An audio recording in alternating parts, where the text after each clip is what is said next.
Eileen Moreland went out to milk the cows one morning in the South Island town of Blenheim in 1959.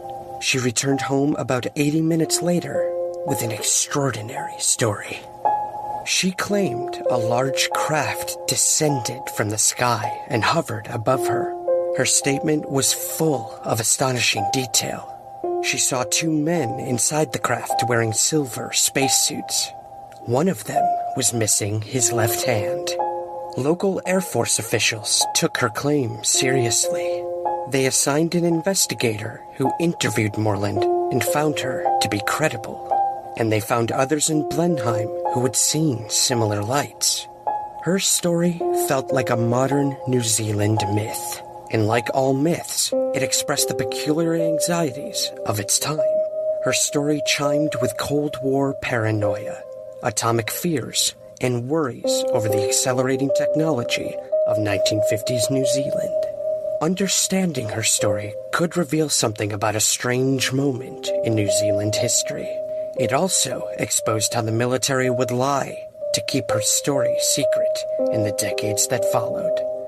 What had Moreland seen? What had happened to her since? Was she still alive? Could she cast new light on her incident? After decades of secrecy, this is her story.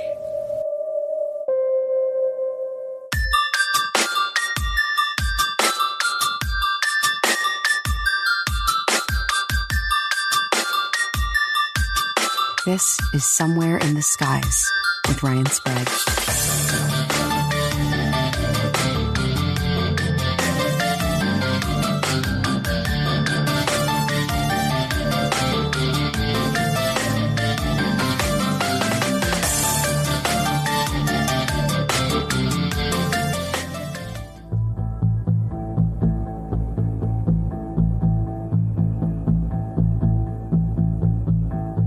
Blenheim, New Zealand was booming. The farming town had doubled from about 6,000 people in 1945 to 12,000 in 1961. The Moreland family was part of that population boom. Eileen Moreland, her husband Frederick, and their 5 children had moved to the town by 1943.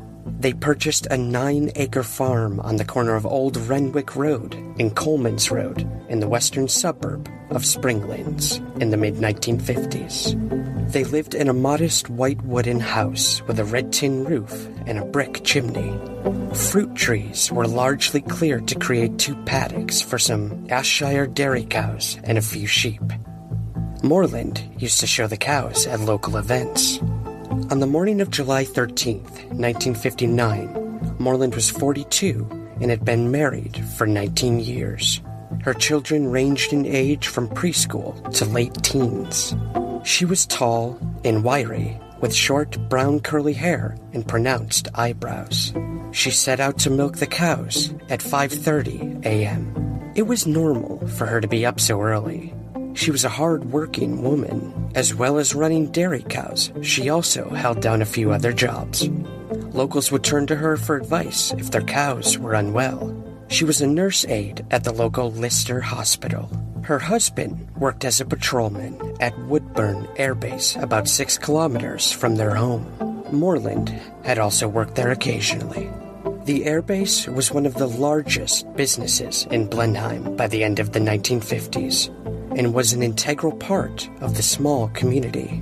Surplus planes were sold cheaply to locals by the Air Force after World War II. They were repurposed as children's playhouses, or their parts were used for washing lines. Moreland's hobby was reading. Donald Parker remembered that when she wasn't working, she was a great reader. Parker married Moreland's eldest daughter in 1967. This chilly morning was routine. Moreland reached the cowshed, turned on the lights and radio, grabbed her torch, and set off across the paddock.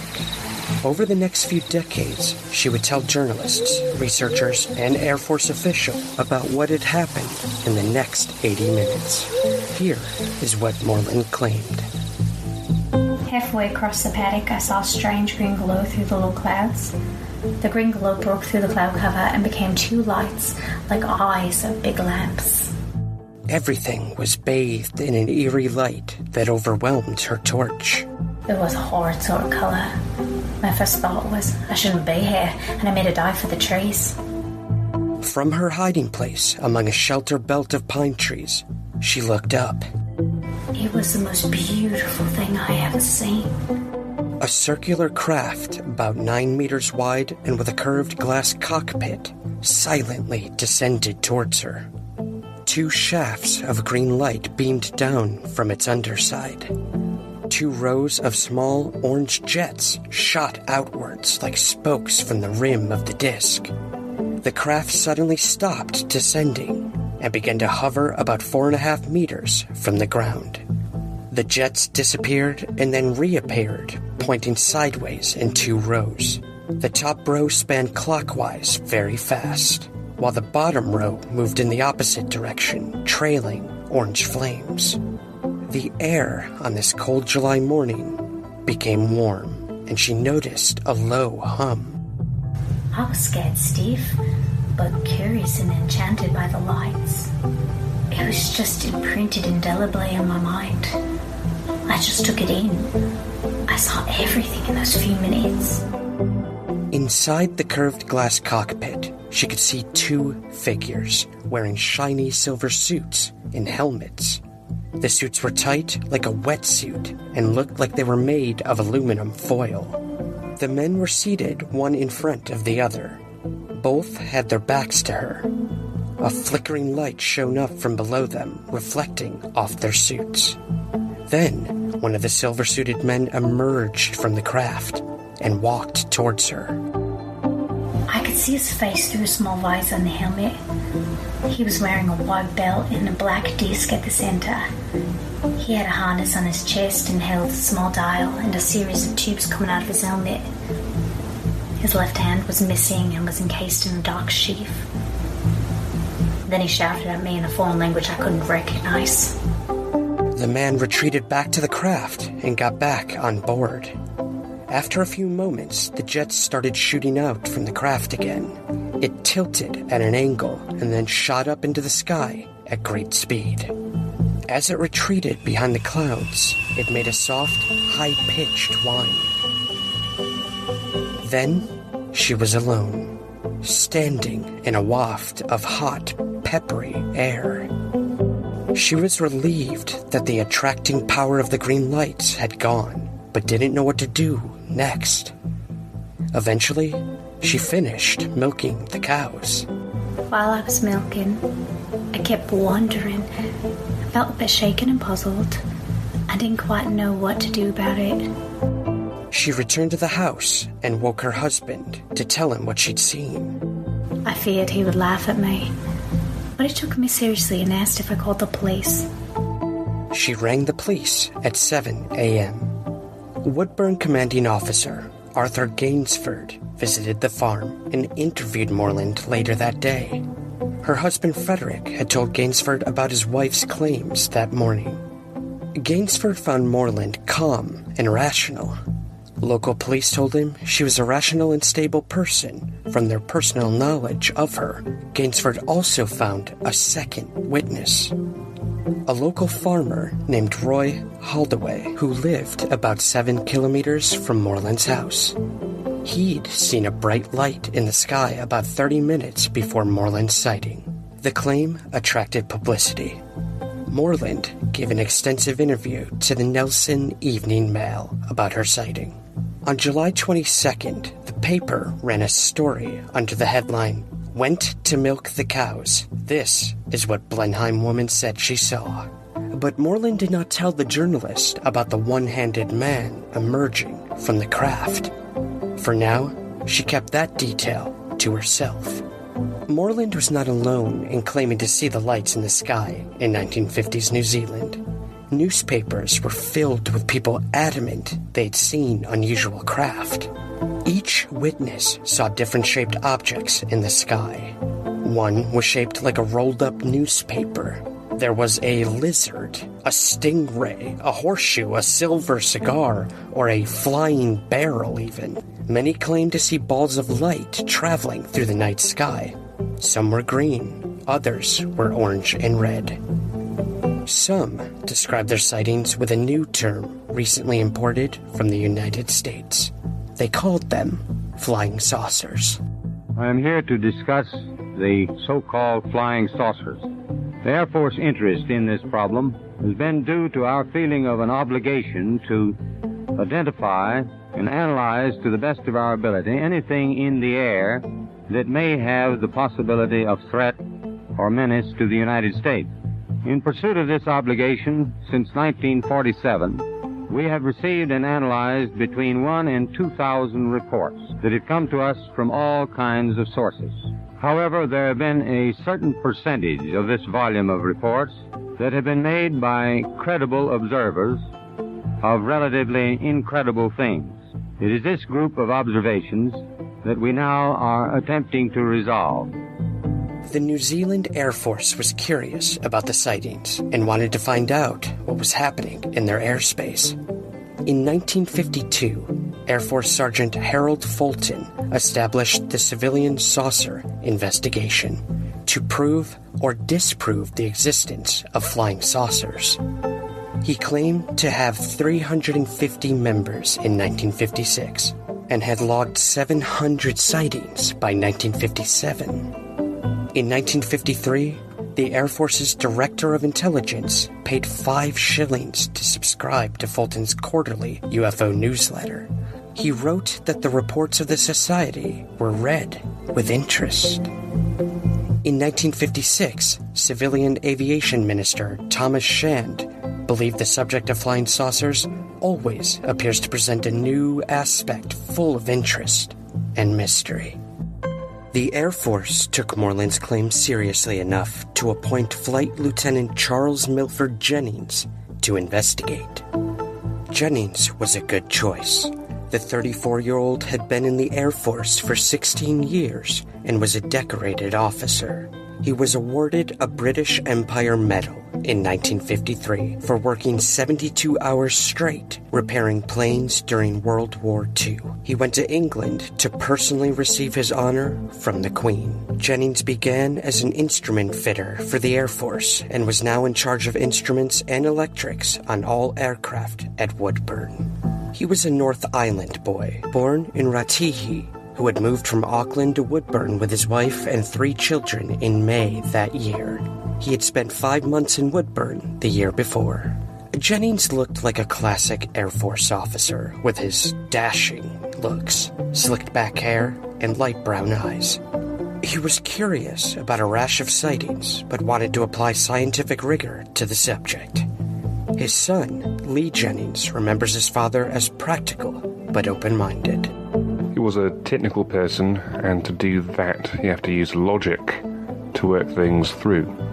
But at the same time, he was particularly open-minded, especially for his generation. He did a bit of yoga here and there, he cooked from time to time. This was at a time when men didn't really go into the kitchen. He was also a hobbyist writer and painted abstract oil paintings that still hang on his children's walls. His oldest son, Wayne Jennings, remembers how his father approached problems. Agnostic was his basic stance on life. Give me the evidence and I will tell you what I think. He had a real scientist's mind. He used to say that there's nothing more exciting in life than being on the cutting edge of knowledge. Something like a UFO wasn't going to completely and utterly bamboozle him. But Jennings was skeptical about people who believed the rash of sightings were proof of alien life. He dismissed the Civilian Saucer Investigation Group as unscientific. Its publications fell far short of scientific investigation because of far too much emotive language and potted thinking. He would prove his objective approach 2 years later when he investigated another sighting. In June of 1961, a pilot at Woodburn claimed to have seen a bright opalescent green disk in the sky and felt a pain in his eyes afterwards. Jennings solved the puzzle. The pilot had an eye infection. But the Moreland case was tougher. Gainsford later wrote that Jennings took the case seriously. Jennings has spent considerable private time on this matter. He is prepared to turn out at any hour, day or night, to personally investigate further incidents. Wayne Jennings said his father spent a lot of time on the case. He must have spent quite a long time interviewing Moreland because my mother was very suspicious of their relationship. His investigation was colored by the anxieties of 1950s New Zealand. Cold War paranoia, nuclear fears, and worries over new technology all played a role in his inquiries. Since early in the war, the trucks of the New Zealand Army Service Corps have been a familiar sight on the roads of Korea. Wherever battle has carried them, Kiwi guns have gone too. But even when the guns aren't firing, the work's still going on. Every hour of 24, there are Kiwis working somewhere in Korea. When the time comes to go back, they know the importance of the job on hand. These men and those yet to replace them will be proud to have been Kiwis in Korea. In 1954, the director of Wellington's Carter Observatory, Ivan Thompson, neatly summarized the way these fears affected thinking about flying saucers. In a world frightened by atomic bombs, amazed by phenomenal aircraft performances, becoming used to thoughts of space travel and living in part in an atmosphere of comic strip nonsense, the alleged flying saucer phenomena has developed a form of mass hysteria. A headline in the Auckland Star in 1954 was more succinct. It read simply, "Has Russia got atomic saucers?" Jennings first interviewed Moreland 10 days after the sighting. He took along an audio oscillator machine, which could generate different musical tones in order to find out the exact tone of the aircraft's engine. His summary of the interview is packed with details about the size and shape of the craft. The report notes the craft tilted at an angle of 15 degrees before it shot away, and that it hummed at a frequency of 250 hertz. Moreland did not mention the one-handed man in her interview, and Jennings sensed she was holding something back. He simply wrote in his notes, "Can I get more out of her?" But he believed her account. Mrs. Moreland did not convey to me any impression of being excitable by nature. She was helpful and, I believe, was quite honestly convinced that she did in fact see a craft. His statement stands up in all respects. Greetings everyone, Ryan Sprague here, host of Somewhere in the Skies.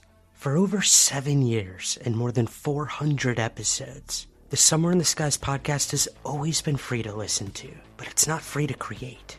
So we offer several ways to help support our efforts and get rewards in return. If you listen to the podcast on Apple, you can click the subscribe button at the top of your Somewhere in the Skies feed to become a premium Apple subscriber. Or you can join our Patreon campaign with several tiers available. Both of these options give you the same benefits and rewards: ad-free episodes, early access to the main show, and bonus episodes and content. Help keep the lights on at the Somewhere in the Skies HQ, and help us continue to grow by becoming a Patreon subscriber at patreon.com/somewhereskies, or by clicking the subscribe button at the top of your Apple feed. Thank you for your continued support, and keep looking up.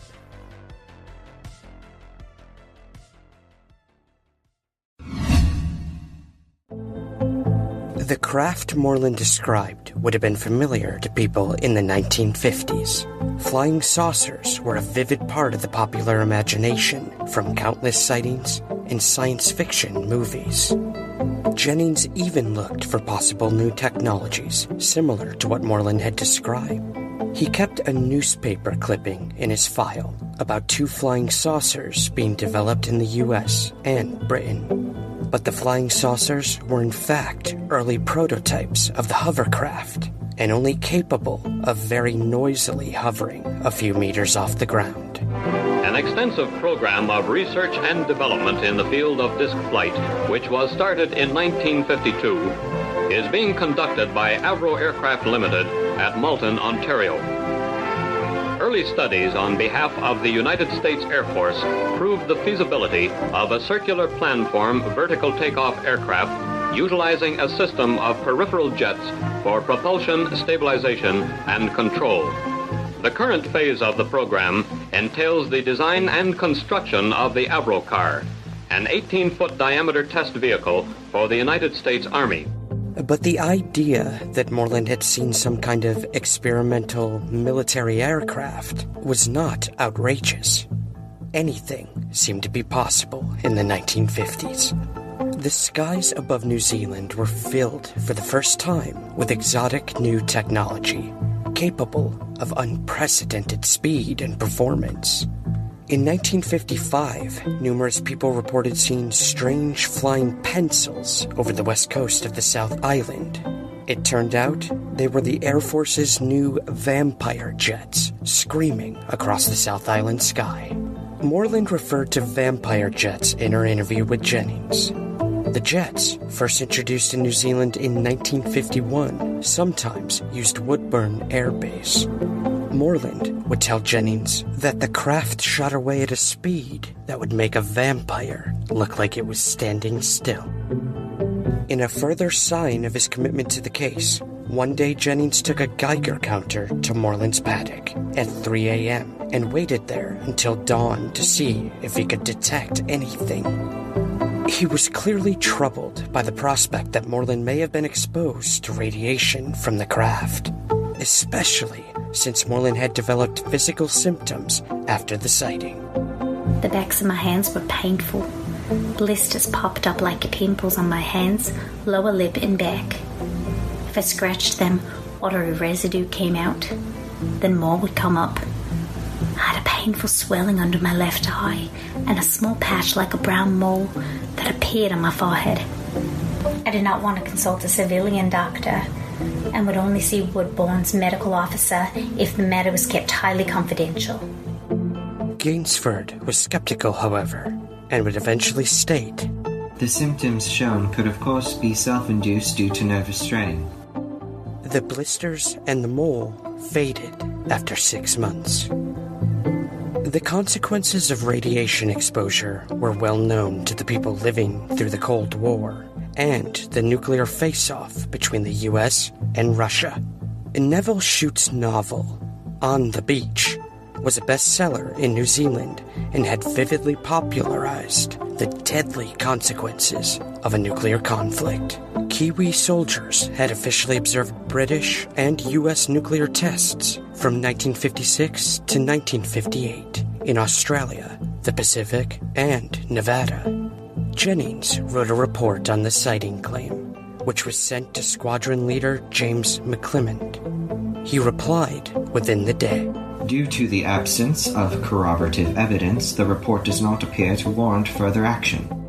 It seemed like the case was dead, but about a week later, the Marlborough Express ran 2 stories about locals seeing a green light in the sky at about 6:50 p.m. on August 7th. Jennings tracked down 3 of the witnesses and interviewed them. A woman told him she was looking for her newspaper on the front lawn in the dark. Gradually, I began to be able to see the details around me more clearly. I noticed my paper, picked it up, and thought, that's funny, where's the light coming from? So I looked up and saw a bright, richly emerald green ball of light. I had the thing in view for several seconds and got the impression that it was tumbling over or spinning, but much faster than it was going along. An Air Force officer also saw a vivid green sphere that lit up the ground so that he could see all of the road. The object was rotating, and it looked rather like a Catherine wheel firecracker when lit. He could not really describe the green color because it was unlike any other green he'd ever seen. It was vivid indeed, though. It must have sounded familiar to Jennings. Then there was another break in the case. Moreland finally told Jennings about the man in the silver suit with one hand. The silver suit Moreland described was a familiar symbol of the space age.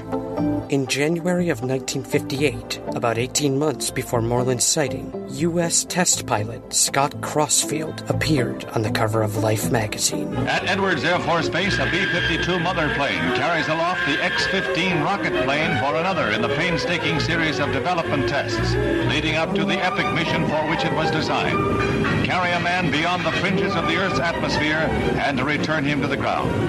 In this powerless flight, pilot Scott Crossfield brings the X-15 down through the pre-planned glide pattern without a hitch.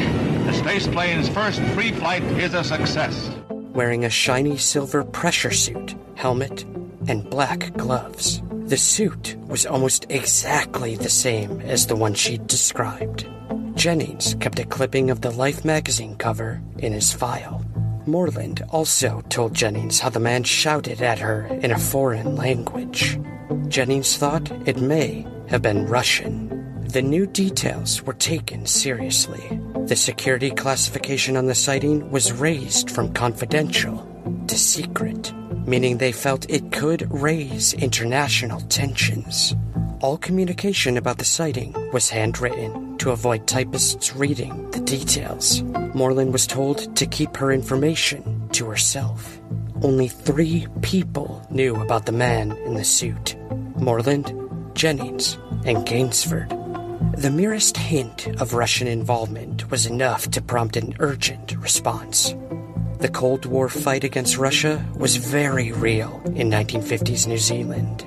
Kiwi soldiers fought in the American War against communist insurgents in Malaya from 1956 to 1960, with 15 losing their lives.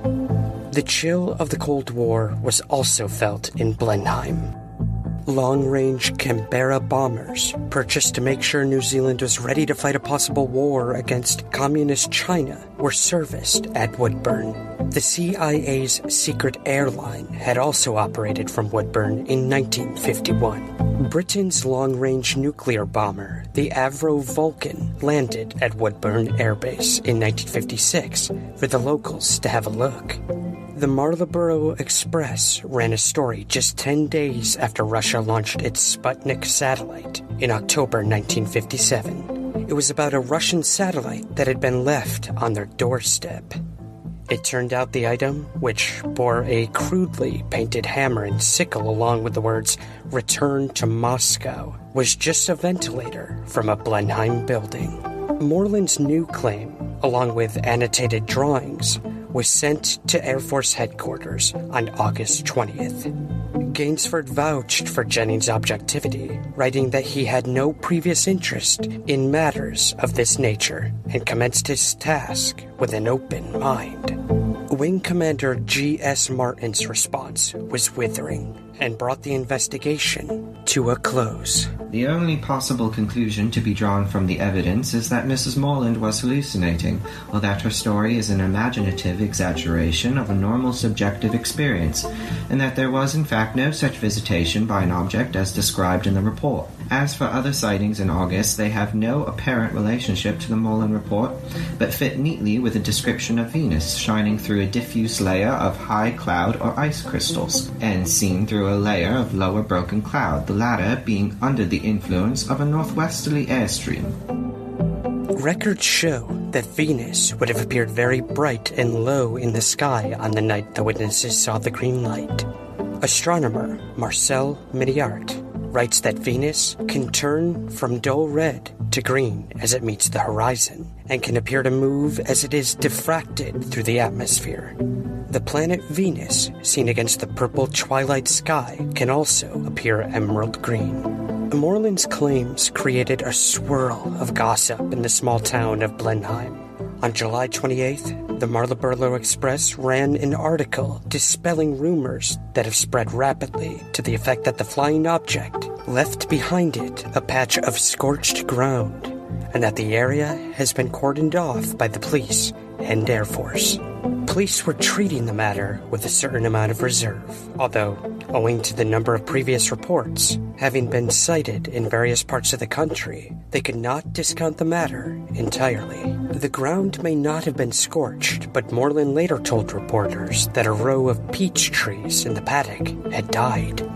When the trees were cut up for firewood, the cores of the branches were black ash like soot. The top branches of a walnut tree in the paddock had also died. On August 26th, Moreland received a poison pen letter. It simply stated, "You have talked."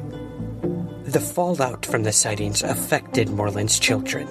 Moreland's son-in-law, Donald Parker, said that years later, his wife did not want to speak about the experience. There is a strange epilogue to the 1959 sighting. In March 1960, Moreland made another claim. This time, she said she saw a distant light in the sky. Jennings was given the case again and interviewed Moreland before filing a report to Gainsford. Moreland demanded absolute privacy on the matter and was given assurance the Air Force would never release any files or speak publicly on the matter. Gainsford wrote in a memo, "The previous incident was the cause of considerable publicity, much of which was of a derogatory nature, due in part to a press statement issued by Moreland." Senior Air Force officers and the Secretary of Defense would unfairly cast doubt on Moreland's credibility and paint Jennings as a biased investigator. Air Marshal Richard Bolt wrote to Radio New Zealand in 1979, stating that the evidence suggests that Moreland was in an emotionally unstable condition at the time. A letter from Secretary of Defense McLean in 1979 claimed Jennings allowed his obvious interest to reflect and to strengthen Moreland's convictions. Also in 1979, a journalist requested the Moreland report. The request was refused on the grounds that Moreland was given an assurance of confidentiality about the sighting. Internal minutes show they knew this response was not true. It only applied to the 1960 sighting. In regard to the original sighting in July of 1959, Moreland was not given a personal assurance of confidentiality. Rather, she was told by the RNZAF investigating officer to keep her information to herself. A request for the report in 1983 was also refused. The decision was appealed to Chief Ombudsman George Lanking. The Secretary of Defense wrote to Lanking in 1984, arguing the document should be withheld because otherwise the defense force would be overwhelmed with requests from the eccentric hobbyist and the more extreme believers in visitations from outer space, and those for whom UFOs will explain all the mysteries of the universe. The ministry should not, in my view, willingly get drawn into the pursuit of chimera and should avoid providing fuel for fevered imaginations. The Ombudsman was swayed by the argument, and the report was not released. The majority of the Moreland files, along with thousands of files on UFO sightings dating back to the 1940s, were eventually released to the public in 2010 after multiple official Information Act requests. The year before, a spokesman for the Air Force told a North and South journalist that it held no files on UFOs. Some files on the Moreland case will not be released until 2070. The sighting would haunt the man who investigated the claim, Flight Lieutenant Charles Milford Jennings. He retired from the Air Force in 1974 at the age of 50. He had reached the rank of Wing Commander after 31 years of service. He did not speak to his two sons about the sighting claim while he was still in the Air Force. He later deflected their questions by saying that he was still bound by the Official Secrets Act, which he signed upon retirement. His son, Lee Jennings, said he talked about it very briefly. All he could really say was that he was sure that the witness fully believed their story. He was sure they were not bullshitting. That was his take on it. His other son, Wayne Jennings, said his father pondered on the case later in life. He was fascinated by the 1979 Kaikoura Lights case, where a film crew flying from Blenheim to Christchurch filmed lights that tracked their plane for hours. He also sought out a 1968 book by New Zealand pilot Bruce Cathy called Harmonic 33. In the book, Kathy plots UFO sightings on a New Zealand map and concludes they conform to a systematic grid pattern. Kathy concludes that interplanetary spaceships have constructed a world grid system from which they can draw power and navigate the globe. He claimed his findings provided a key that may unlock the secrets of UFOs. Jennings would have been interested to discover that Blenheim played a key role in Kathy's world grid. Kathy would state, "Even before the advent of ordinary aircraft in New Zealand, this area had been visited by saucers. Many recent sightings suggested again that this area had something special about it." Wayne Jennings said his father had thought deeply about the sighting. I asked him if he believes in UFOs, and he said he had an open mind. It was an unexplained phenomenon. At the end, he leaned towards the idea that this was an alien presence of some sort. He believed her. In later life, Jennings took up writing. His children never got a chance to read his work. Shortly before his death in 1999, he destroyed all of it. Moreland never spoke publicly about the one-handed man emerging from the craft and how the sighting had impacted the rest of her life. And she never would. She died in a rest home in Oamaru in 2016. She was 99 years old. Her family were also reluctant to talk. One of her daughters did not want to talk about the sighting. She wanted her mother remembered as a kind and hard-working woman. Only Moreland's name at the time of the sighting had been used in this story to respect the family's wishes. This story has been constructed using interviews Moreland gave to UFO investigators and journalists from the 1970s to the 1990s, interviews with family members, and historic Air Force files.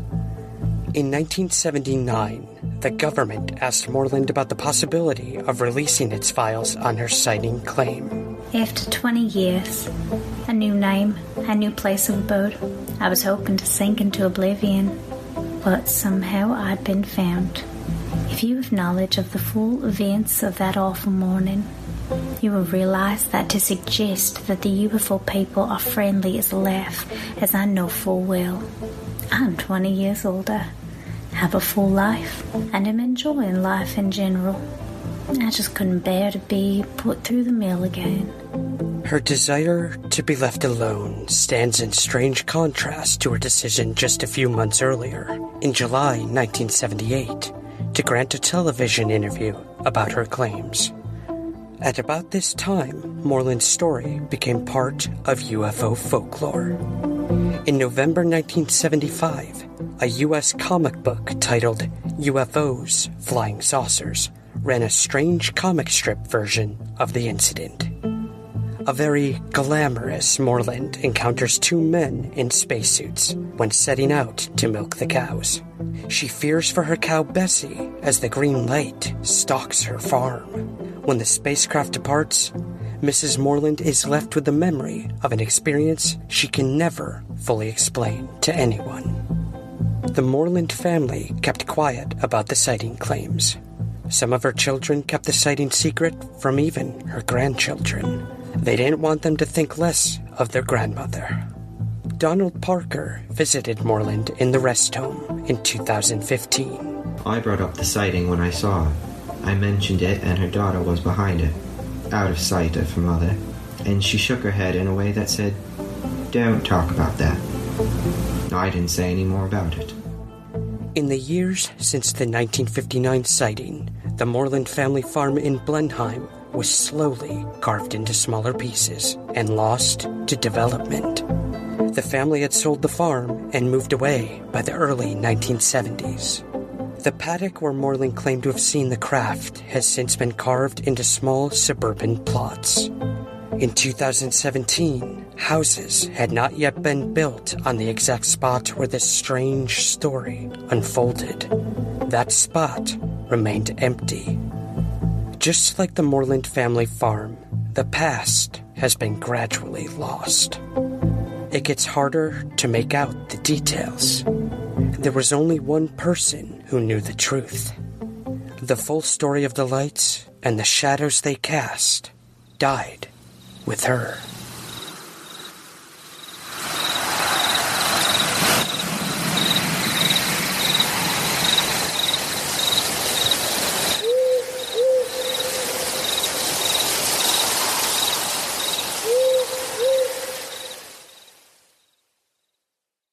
The Somewhere in the Skies podcast is part of the Lionsgate Sound Network. Please take a moment to rate and review the show on Apple Podcasts, Spotify, or wherever possible. Thank you for listening.